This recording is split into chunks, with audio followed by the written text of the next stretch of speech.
रोज सुबह मेहनत करने जाते हो और पसीना बहाकर लौट आते हो, और धन के नाम पर फूटी कौड़ी भी नहीं लाते। अरे बकवास बंद करो राधा। एक तो सारा दिन खेत में हल चलाता हूँ, ऊपर से तुम्हारी बातें भी सुनूं। समझ में नहीं आता कि काम करूं या फिर तुम्हारे ताने सुनूं। मोहनलाल को क्रोध भरी नजरों से देखकर राधा अचानक निराश हो गई। अब तुम खुद ही बताओ मोहनलाल, कितना समय हो गया है हमें आर्थिक स्थिति से जूझते हुए। आखिर हम और किसानों की तरह हंसते हुए अच्छा जीवन कब व्यतीत करेंगे? अपनी पत्नी का निराश चेहरा देखकर मोहनलाल का क्रोध उतर गया और वह अपनी पत्नी राधा के पास आकर बोला, मैं क्या करूं राधा, मेरी किस्मत ही खराब है। जब जब मैं खेत में मेहनत करता हूं और सोचता हूं कि इस बार फसल अच्छी होगी, तब तब कुछ न कुछ ऐसा हो जाता है कि सारी फसल बर्बाद हो जाती है। और ऊपर से अब मैं उस जमींदार का कर्जदार भी बन गया हूं।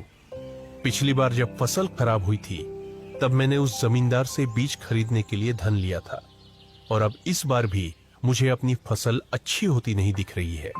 सारा का सारा दोष तुम्हारी जमीन का है, वरना और किसानों की फसलें क्यों अच्छी होती हैं? तुम्हारी ही फसल पर ही हमेशा कोई न कोई आफत क्यों आ जाती है? हाँ, कुछ भी हो, लेकिन मुझे विश्वास है कि एक न एक दिन समय जरूर बदलेगा। इतना बोलकर मोहनलाल अपने खेत में चला गया। खेत में मोहनलाल खड़ी धूप में मेहनत से हल चलाने लगा। तभी वहां जमींदार अपने साथी बलराम के साथ आ धमका, अपने खेत में हल चलाना बंद कर दे मोहनलाल। सबसे पहले मेरा वो धन चुकता कर जो तूने कुछ महीने पहले मुझसे कर्ज में लिया था। जनाब जमींदार साहब, आप यकीन रखिए, मैं आपका कर्ज बहुत जल्दी चुका दूंगा। हाँ, अब मैं तुम्हें और समय नहीं दे सकता। मुझे पूरा धन तुरंत चाहिए, वो भी ब्याज सहित। जमींदार साहब, आप भी तो देख रहे हैं कि मैं इस समय खेत में मेहनत कर रहा हूं। कुछ दिनों की बात है, फसल आ जाएगी। मैं अपना कर्ज फसल बेचकर चुका दूंगा ना। ऐ मोहनलाल, ये तुम्हारा फसल उगाने का सपना सपना ही रहेगा, क्योंकि मैं काफी समय से देख रहा हूँ, जब भी तुम अपने खेत में फसल लगाते हो, कभी कीड़े लग जाते हैं, कभी आग लग जाती है, कभी बारिश की मार पड़ती है या कुछ और। सच्चाई ये है कि तुम्हारी किस्मत में किसान बनना ही नहीं है। इसलिए मेरा और जमींदार का समय बर्बाद मत करो। बलराम की बात सुनकर मोहनलाल के चेहरे पर क्रोध छा गया। बकवास बंद करो बलराम। अगर तुम जमींदार के नौकर हो तो नौकर बनकर रहो। मुझसे ज्यादा बातें लड़ाने की जरूरत नहीं है। मैंने तो सुना था कि तुम्हें गुस्सा बहुत जल्दी आ जाता है, पर अब मैं ऐसा काम करूंगा कि तुम्हें गुस्सा ही नहीं आएगा। आप कहना क्या चाहते हैं? याद है जब मैंने तुम्हें बीज खरीदने के लिए कर्ज के रूप में धन दिया था, तब तुमसे अंगूठा भी लगवाया था। हाँ, याद है। समझ लो, इस कागज पर मैंने तेरी जमीन अपने नाम करवा ली है। अब से इस खेत का मालिक मैं हूँ, समझा? ये सुनकर मोहनलाल गुस्से में आ गया। अरे यह तो पूरा अन्याय है। छोटे से कर्ज के रूप में तुम मेरा खेत नहीं छीन सकते। अरे बलराम, बस बहुत हो गया। इसे अपने ही खेत से जोर जोर से धक्का मारकर बाहर निकालो। बलराम ने मोहनलाल को उसके ही खेत से धक्का देकर बाहर निकाल दिया। मोहनलाल उदास होकर अपने घर चला गया। उसकी आंखों में गुस्सा और अपमान की आग जल रही थी। क्या हुआ? आपका चेहरा इतना उदास क्यों है? और आप समय से पहले ही खेत से वापस कैसे आ गए? राधा, जमींदार ने मेरे साथ बेईमानी की है। उसने मेरा खेत मुझसे छीन लिया। कुछ महीने पहले मैंने बीज खरीदने के लिए उससे थोड़े से पैसे उधार लिए थे, और उसी समय उसने चालाकी से मुझसे अंगूठा लगवा लिया। अब वह कहता है कि खेत उसका है। तो क्या आप यूं ही चुप बैठेंगे? आपको सबसे पहले गांव के मुखिया से शिकायत करनी चाहिए। अगले दिन मोहनलाल मुखिया जी के घर पहुंच गया। मुखिया जी, जमींदार ने मेरी जमीन बेईमानी से हड़प ली है। कुछ समय पहले मैंने बीज खरीदने के लिए उससे कर्ज लिया था, जो मैं समय पर चुका नहीं पाया। इसी दौरान उसने मुझसे अंगूठा लगवा लिया और अब कह रहा है कि वह खेत उसका है। मोहनलाल, इस मामले में मैं तुम्हारी कोई मदद नहीं कर सकता, बल्कि मैं ही क्यों, गांव का कोई भी व्यक्ति तुम्हारी मदद नहीं करेगा। जमींदार बहुत दबंग है, सब लोग उससे बहुत डरते हैं। मैं चुप नहीं बैठूंगा। उसने मेरा खेत छीना है। एक किसान के लिए उसकी जमीन मां के समान होती है।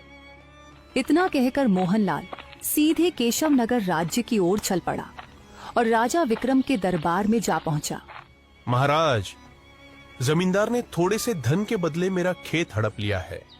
मैं एक गरीब किसान हूं, सालों से अपनी जमीन पर मेहनत कर रहा हूं। पिछले मौसम में फसल बर्बाद हो गई थी, इसलिए मजबूरी में मैंने जमींदार से थोड़ा सा कर्ज लिया। बीज लेते समय उसने मुझसे एक कागज पर अंगूठा भी लगवा लिया। अब वह कहता है कि खेत उसका है। महाराज, मेरे लिए वो जमीन सिर्फ खेत नहीं, मेरी रोजी रोटी, मेरी इज्जत और मेरी मां जैसी है। मुझे न्याय चाहिए महाराज। अगर रामपुर गांव के जमींदार ने तुम्हारे साथ वास्तव में ऐसा किया है तो तुम्हें जरूर न्याय मिलेगा। इतना कहकर राजा विक्रम ने एक सिपाही की ओर इशारा करते हुए कहा, इस किसान के साथ तुरंत रामपुर गांव जाओ और जमींदार को मेरे दरबार में हाजिर होने का आदेश दो। अगर वह मना करे तो उसे जबरदस्ती गिरफ्तार करके लाया जाए। कुछ ही देर में जमींदार अपने साथी बलराम के साथ महल में हाजिर हो गया। क्यों, तुमने कुछ धन के लिए मोहनलाल का पूरा खेत अपने नाम कर लिया? महाराज, यह तो सरासर झूठ बोल रहा है। सच तो यह है कि कुछ अरसा पहले मोहनलाल ने खुद अपना खेत मुझे बेचा था। मैंने उसे बहुत सारा धन दिया था महाराज। उसने वादा किया था कि कुछ महीनों बाद वह खेत खाली कर देगा। जब मैं उसे उसका वादा याद दिलाने गया तो मोहनलाल खेत देने से ही मुकर गया।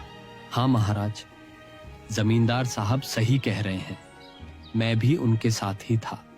यह सुनकर मोहनलाल क्रोधित हो गया।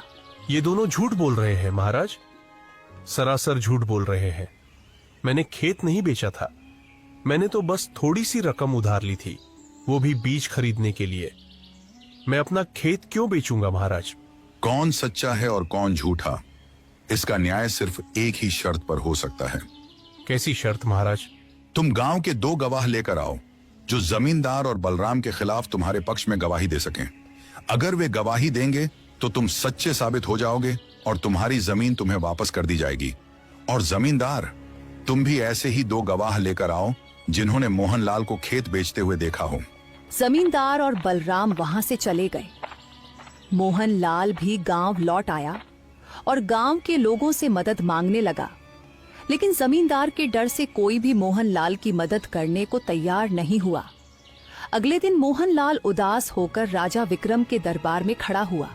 महाराज, जमींदार का गांव में बहुत दबदबा है, इसलिए कोई भी मेरी सहायता नहीं कर रहा, न ही कोई मेरे पक्ष में गवाही देने को तैयार है। तभी जमींदार बलराम के साथ वहां पहुंच गया। उसके साथ मुखिया और बलिया भी थे।